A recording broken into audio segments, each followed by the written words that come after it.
Okay, let's see. Okay, it's been a bit of a morning of being beaten up, but by a lot of title players played, so that's cool. Doesn't matter. Good game against that guy. Not so good against that one. Right. I think I need a second cup of coffee soon. I think that will do the trick, as well as easier opponents. Get onto a winning streak again, can I? I don't know. Let's play something different, so Morris Smith or something. Morris Smith Gambit if he accepts. With F4 maybe.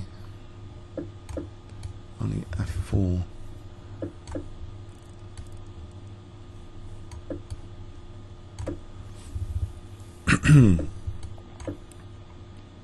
I'll play for E5 and knight E4 here. Trying to attack that bishop. Or not. I'm going to keep that pawn wedge.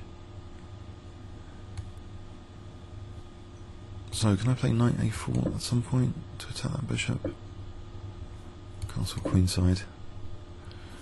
I'll play rook C1, threatening knight D5.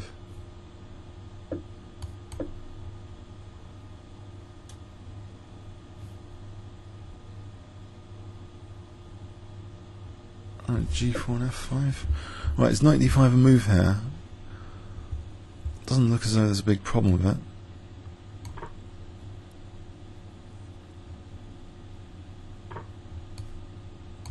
Not dropping F4 or anything, okay. His dark square bishop was probably the better bishop. His light square bishop, I don't know.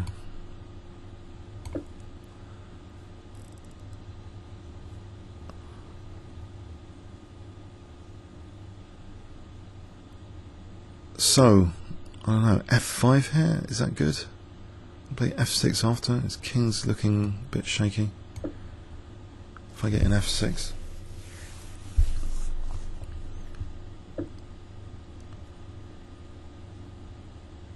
There's Queen A5, there's A3. I think F6.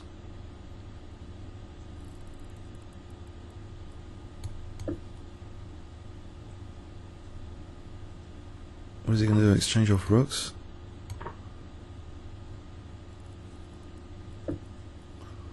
Wow. Really? Can I just take and Queen G3? How does he defend his king there? Or just Bishop G5 for immediate Knight H7 mate threat?